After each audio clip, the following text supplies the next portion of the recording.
एक गांव में इब्राहिम नाम का एक लालची और कंजूस आदमी रहता था। जब भी कोई उससे आर्थिक मदद मांगता, वह उन्हें भगा देता और कहता, क्या यहाँ पैसे का पेड़ लगा है जो मैं सबको पैसे बांटता फिरूं। एक दिन जब वह कहीं बाहर गया हुआ था, उसे एक आदमी मिला जो खुद को जादूगर बता रहा था।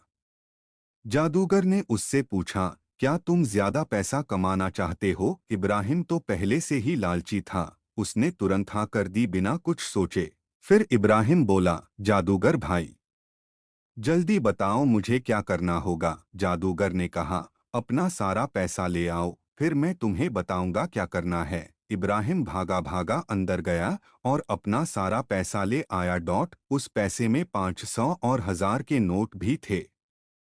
जादूगर की आंखों में लालच की चमक आ गई। फिर उसने इब्राहिम से कहा, अपनी आंखें बंद कर लो, नहीं तो जादू बिगड़ जाएगा। इब्राहिम ने तुरंत अपनी आंखें बंद कर लीं, सोचते हुए कि अब वह अमीर बनने वाला है। जादूगर ने अपनी जेब से नकली 5000 के नोट निकाले और उन्हें इब्राहिम के सामने रख दिया। फिर उसने इब्राहिम का सारा असली पैसा अपनी जेब में डाल लिया। नोटों को बदलने का नाटक करते हुए वह मंत्र पढ़ने लगा। फिर उसने इब्राहिम से कहा, अब अपनी आंखें खोलो। इब्राहिम ने जैसे ही आंखें खोलीं और नकली 5000 के नोट देखे, वह खुशी से झूम उठा। जादूगर ने कहा, अब मैं चलता हूँ। इब्राहिम खुशी से पागल हो रहा था। उसने जादूगर का धन्यवाद किया।